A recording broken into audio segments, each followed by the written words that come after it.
책의 갈피를 잡습니다. 책의 갈피.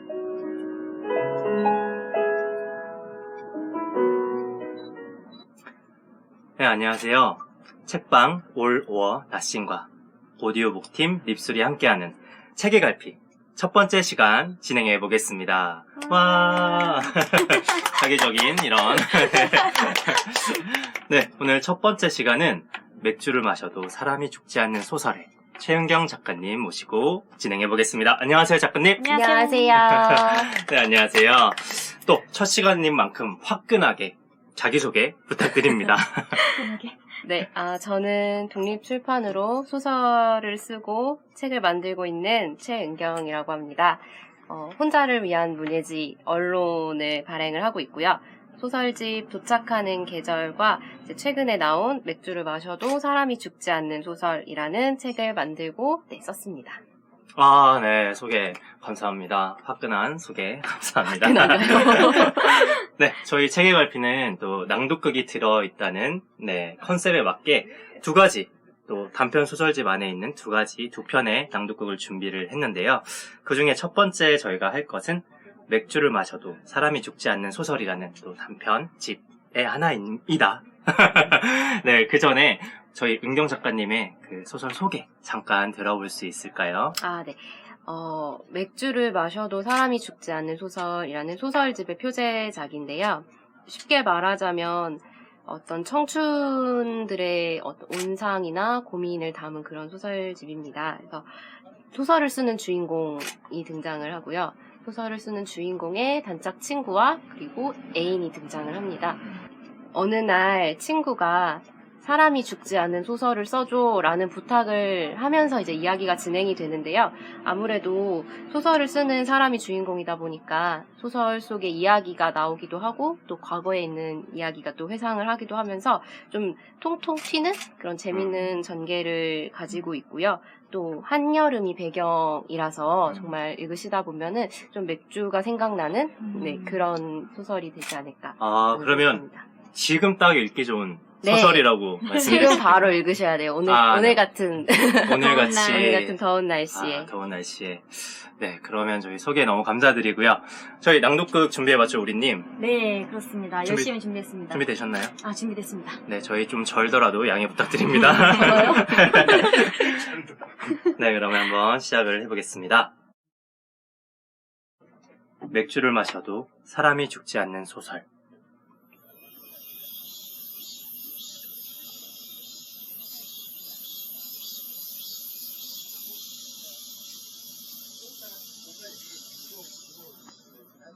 현서야, 사람이 죽지 않는 소설을 좀 써줘. 수진이가 말했다. 나는 응? 하고 짧게 말했다. 물음표를 달고 있었지만 반사적인 반응이었다. 아마도 간밤에 비가 들어찬 옥탑방의 창틀을 닦아내고 있었을 때였다.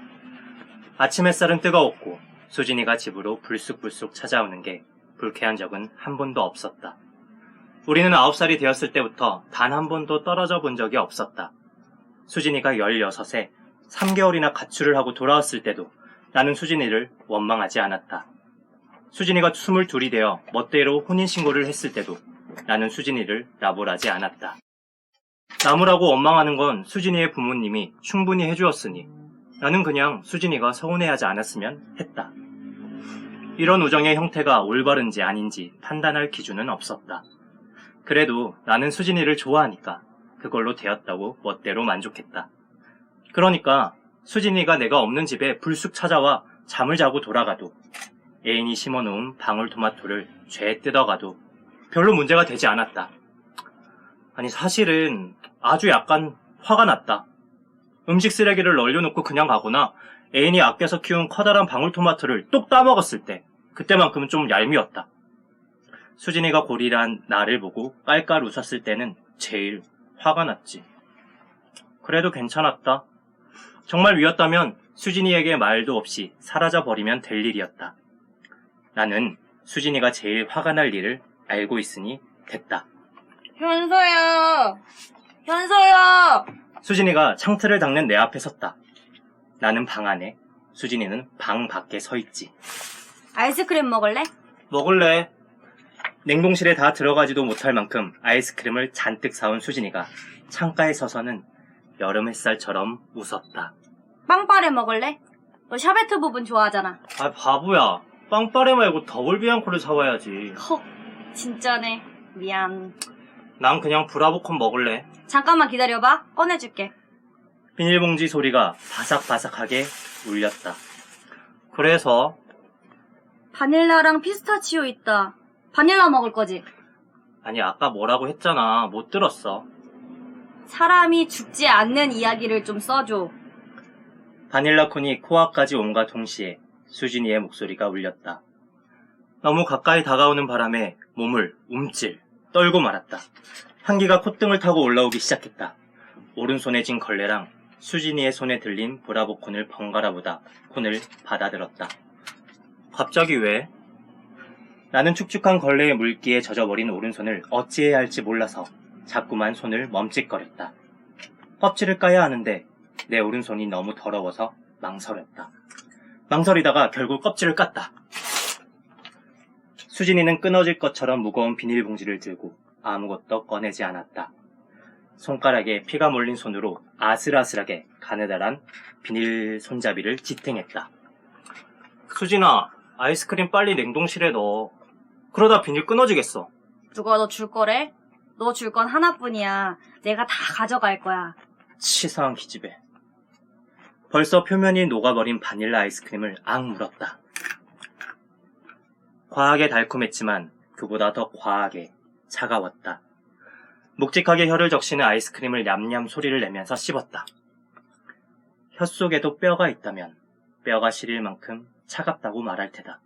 넌 매번 사람이 죽는 얘기를 쓰잖아. 하더니 수진이가 이러는 거다. 죽어본 적도 없으면서. 아니, 죽고 나서는 소설을 못 쓰잖아.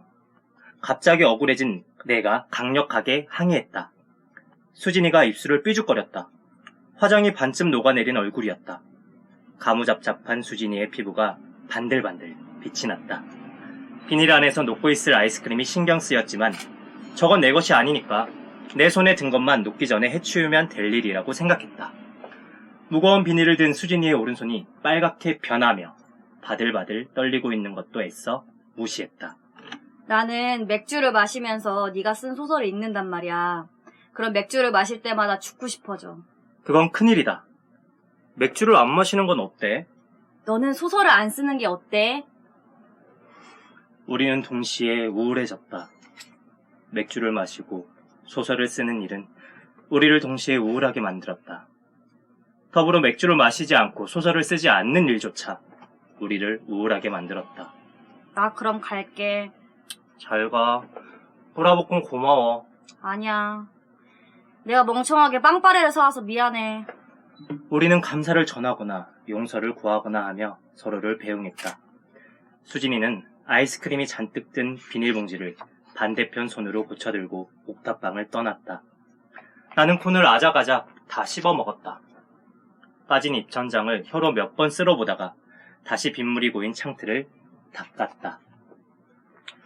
아, 이제야 초콜릿이 씹힌다. 입속까지 단맛이 스며들었다. 네. 네, 이렇게 낭독극을 한번 끝내봤습니다. 또 방송을 들으시는 분들도 어떻게 들으셨는지 모르겠네요. 소감 한번 말씀해 주시겠습니까? 조리님? 소감이요? 네, 여기까지 하겠습니다. 네. 아, 네. 대본이 없어. 아, 네네. 아, 네. 그러면 저희 또 두 번째 낭독극을 하나 준비를 했는데요. 책 속에 보면 여정이라는 좀 시리즈가 나와요. 그 중에서 여정의 여정이라는 또 한 편의 낭독극을 준비해봤는데요. 그 전에 또 은경 작가님의 간단한 소개 들어볼 수 있을까요? 아, 네. 여정의 여정은 펜지소년의 여정의 시리즈에 나오는 두 번째 소설인데요. 쉽게 말하자면 집이 없는 어떤 여성에 대한 이야기예요. 그래서 요즘 다들 청년들이 조금 힘들게 살고 있잖아요.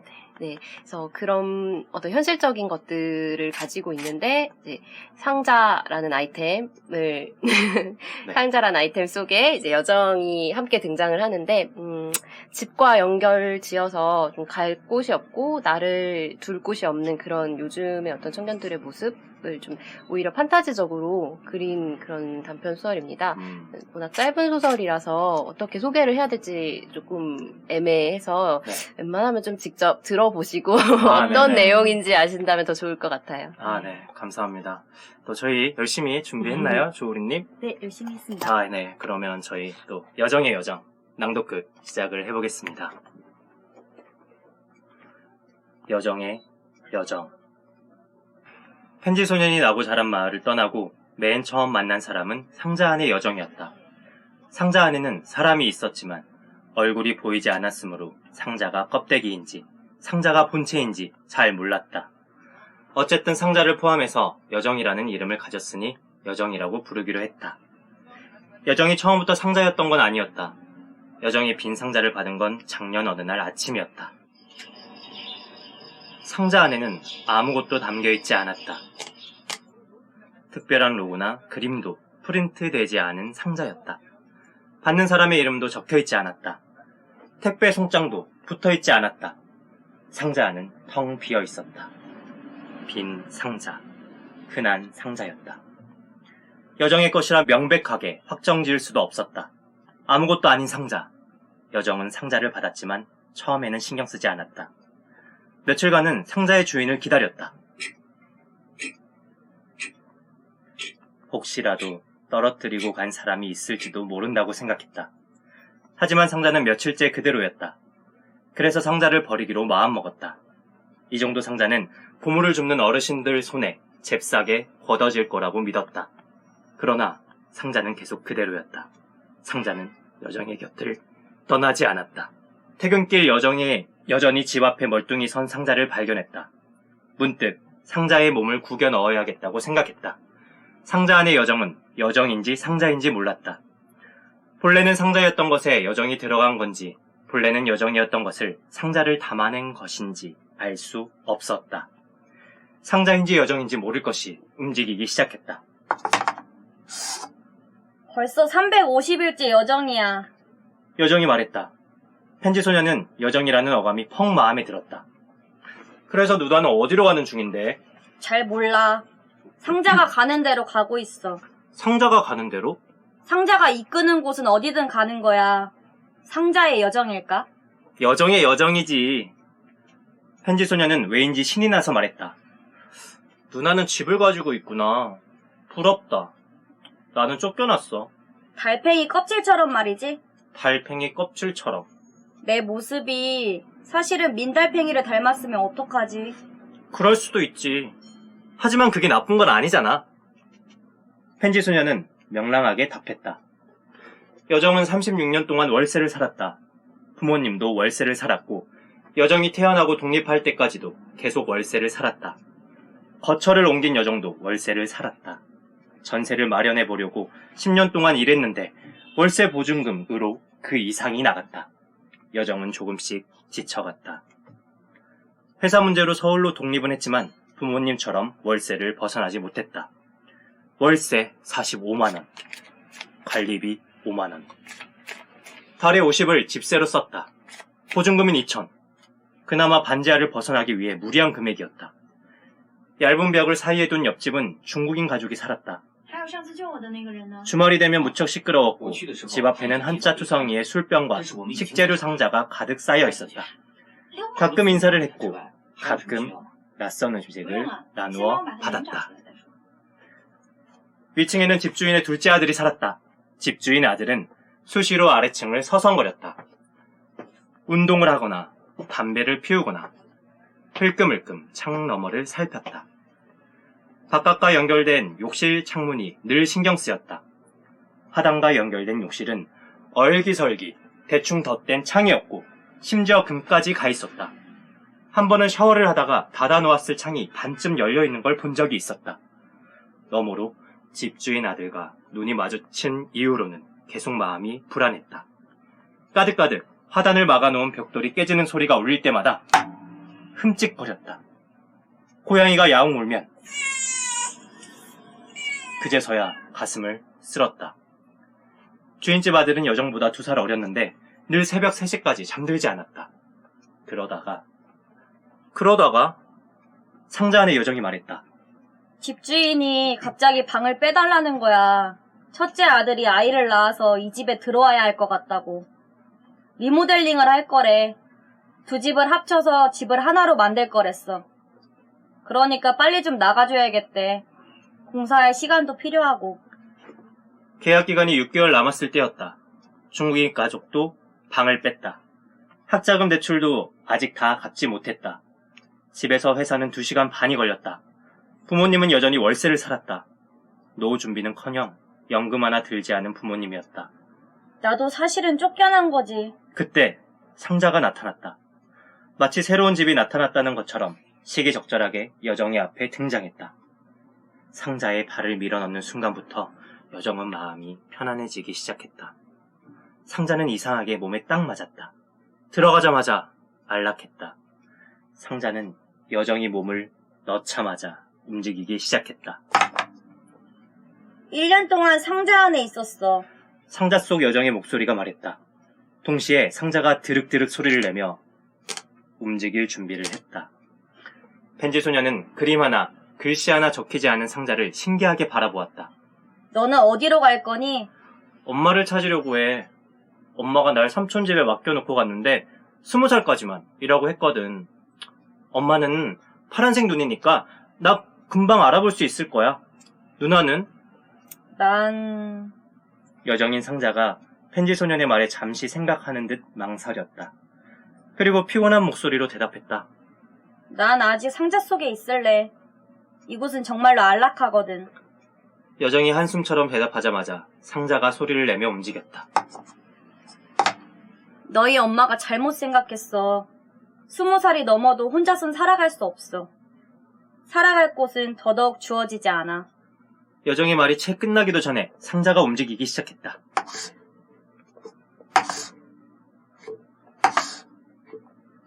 하지만 너의 여정에는 끝이길 바랄게. 상자가 천천히 펜지 소년의 눈앞에서 사라졌다. 여정의 여정이 다시 시작되는 모양이었다. 펜지 소년은 멀어지는 여정을 바라보며 손을 흔들었다. 그리고 다시 길을 떠났다. 네. 아, 네. 또 여정의 여정 낭독극 해봤는데요. 소감 다시 한번 물어봐도 될까요? 저도 얼마 전에 제가 결혼을 했는데 집값 때문에 너무 힘들었습니다. 아, 저는 이 책 안에서 여정의 여정이 굉장히 네 좋았어요. 감사합니다. 네, 제 마음을 어루만져주는. 뭔가 네. 생각해놓은 것 같은 느낌인데요? 아닙니다. 아, 그런가요? 네. 아, 네. 좋습니다. 집은 잘 구하신 건가요? 네, 대출 많이 받아가지고 네, 갚아야죠. 아, 갚으셔야 네, 되고요. 그렇습니다. 네. 제가 목소리가 한번 가가지고, 네, 좀 양해 부탁드립니다. 그러면 본격적으로 또 책에 대해서, 그리고 작가 최은경님에 대해서 좀 더 깊이 알아보는 시간 가져볼 텐데요. 첫 번째 질문 제가 한번 던져보겠습니다. 네. 준비되셨나요? 네. 책 제목이 좀 특이해요. 맥주를 마셔도 사람이 죽지 않는 소설. 좀 특이한 책인데, 제목을 짓게 된 이유나 아니면 뭔가 스토리, 비하인드 스토리가 있을까요? 네. 사실 제목에 대해서 궁금해 하시는 분들이 굉장히 많으신데요. 이 이야기는 사실 좀 현서라는 그 소설 속 주인공과 수진이라는 친구와 비슷한 상황이 있었어요, 저에게도. 그래서 제가 쓰는 소설을 자주 읽어주는 친구가 있는데, 제가 워낙 소설 속에 맥주를 마시는 장면이랑 또 사람이 죽는 이야기가 이제 굉장히 많이 들어가거든요. 근데 친구가 한 번은 제발 맥주 좀 그만 마시고 사람 좀 그만 죽여라 라는 이야기를 한번 했어요. 근데 그 얘기를 들으니까 이제 저도 모르게 좀 반발심이 생겨서 그럼 맥주도 안 마시고 사람도 안 죽는 얘기를 써보자 하고 썼던 이야기가 사실은 이제 맥주를 마시지도 사람이 죽지도 않는 이야기라는 제목이었거든요. 네, 그런데 아무리 생각해도 저는 이제 맥주를 포기를 못 하겠더라고요. 네. 그래서 네, 그 최종적으로 지어지게 된 게 맥주를 마셔도 사람이 죽지 않은 이야기라는 제목이 나오게 되었습니다. 주량이 어떻게 되시나요? 제가 삐 처리해드릴게요. 네, 뭐 많이는 아니고요. 네. 최근에 소주 뭐 2병. 삐. 네. 이거 있더라고요. 뒤에 네. 네, 너무. 네. 네. 편하게 하셔도 네, 편하게 하셔도 된다고, 네, 합니다. 카페도 좀 사장님이시고. 네, 안녕하세요. 네, 오픈 팟캐스트다 보니까 이렇게 네. 왔다 갔다 하십니다. 근데 제가 오히려 역으로 조금 여쭤보고 싶은 게 있는데, 네. 아까 낭독을 해주신 게 너무 인상적이고 좋아서, 감사합니다. 네, 특히 이제 그 효과음이라던가 그런 거 너무 세심하게 준비를 해주셨는데, 혹시 이제 녹음하시면서 좀 재밌는 일이라든지 에피소드 같은 게 있으시면 좀 듣고 싶어요. 그러면 저는 조우리님부터 먼저 듣고 싶은데. 예. 저는 효과음을 찾는 과정이 되게 재밌었는데요. 아이스크림 먹는 장면에서 실제로 아이스크림 먹으면서 이제 녹음했었어요. 그거 너무 행복했는데. 네. 뒤에 이제 맥주를 많이 마시는 장면이 나오잖아요. 네. 그래서 그거 아직 녹음 안 했는데 지금 굉장히 기대하고 있습니다. 맥주요? 네. 맥주 좋아하시나요? 좋아합니다. 주량이? 주량은 소주 한 병. 네. 정말. 좋습니다. 네. 저 같은 경우는 이제 책, 어떻게 보면 낭독극이잖아요. 그렇기 때문에 텍스트를 넘어서 좀 더 다양하게, 입체적으로 관객들 아니면 들으시는 분, 청취자들한테 좀 입체적으로 더 다가갈 수 있게 낭독을 하는 게 목표였기 때문에, 오히려 제가 하면서 더 책이 저한테 더 뭐라 해야 될까요? 입체적으로 다가왔던 것 같아요. 네, 그래서 낭독에 이런 매력이 있다. 네, 그런 걸 좀 많이 느끼게 되었습니다. 저도 글로만 썼지 이렇게 듣고 보니까 너무 새롭고, 이게 정말 내가 쓴 내용인가 싶을 만큼, 네, 너무 멋지게 해주셔서. 아이고. 감사합니다. 글이 좋아서? 네. 뭐야. 짠 거 같잖아. 그러면 또 마지막 질문 저희 하고 저희 첫 번째 방송 마치면 좋을 것 같아요. 네, 제가 질문을 드리겠습니다. 책 안에서 혹시 인물들 중에서 가장 애정이 가는 인물이 있으신가요? 네. 굉장히 사실 많은데, 저는 이제 언급이 되지 않았던 단편 소설 중에 이제 미미한 것들에 대하여라는 단편 소설이 있어요. 조금 이제 밝은 다른 내용하고 다르게 어둡게 좀 진행이 되거든요. 그래서 이 여자 주인공이 나오는데, 이름이 등장하지 않는 나라는 여자 주인공이 나오는데, 개인적으로는 좀 많이 뭔가가 부재하고 상실을 한 그런 모습이 굉장히 좀 우리 모습 같다라는 생각을 많이 했고, 겉으로 보기에는 좀 좋은 직업을 가지고 있고, 뭐, 괜찮은 경력을 가지고 있는 사람인데, 알고 보면 자기에 대한 어떤 열등감이나 자기 자신을 인정하지 못하는 모습들을 많이 보여주고 있어서, 그래서 그게 또 연애에서도 계속 이어지고, 네, 그런 모습들이 좀 굉장히 저 개인에게도 많이 쓰면서 좀 안타깝고 마치 나갔다라는 생각도 많이 하는 그런 인물이어서 이렇게 좀 마음이 쓰이는 인물 중에 하나예요. 네, 좋아한다기보다는. 그러니까 책에 나오는 인물들 자체가 좀 다 마음에 쓰이는. 네, 좀 네. 많이 애들이 많이 모자라고 네. 좀 뭐가 부족한 애들이라 나이만 먹고. 그렇죠. 저희 모습이랑 비슷하네요. 네. 맞아요. 갑자기 우울해졌는데 끝나고 맥주. 네, 저희 또 첫 시간은 저 최은경 작가님 모시고 한번 진행을 해봤고요. 네, 작가님 너무 감사드립니다. 그러면 저희 또 첫 번째 시간 이렇게 맞춰보려고 하는데 그 전에 간단한 소감 한마디씩 해보면 어떨까 네. 생각을 합니다. 은경 작가님부터 부탁을 드리겠습니다. 저 사실은 되게 동네에 자주 오는 책방인데, 굉장히 익숙한 공간에서 되게 익숙지 않은 행동을 하려니 굉장히 어색하고, 물론 굉장히 재밌었습니다. 또 제 책을 직접 낭독해주시는 모습을 눈앞에서 볼 수 있다는 게 굉장히 영광이었고, 또 두 분이 너무 잘해주셔서 재밌게 녹음을 끝낼 수 있지 않았나 싶습니다. 너무 감사합니다. 저희 칭찬이 담긴 소감이라서 되게 네. 부끄러워지네요. 그러면 저희 또 조우리님. 예, 오늘 첫 번째 시간이었는데 좀 떨렸습니다. 아, 네. 네. 그래서 많이 절었죠? 죄송합니다. 네. 다음에는 더욱더 네. 잘 준비합시다.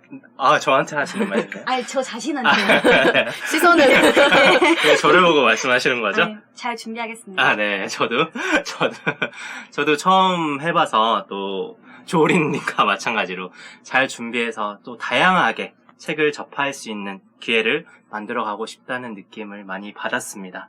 또 이 계기를 통해서 더욱 발전해 나가면 되는 거 아니겠습니까? 네. 아, 저희 오픈 팟캐스트로도 다음에 진행할 예정이니까 공지사항 잘 확인해 주시고 또 많은 참여 부탁을 드리겠습니다. 그러면 저희 첫 번째 방송 이렇게 마치겠습니다. 책의 갈피를 접습니다. 책의 갈피. 감사합니다.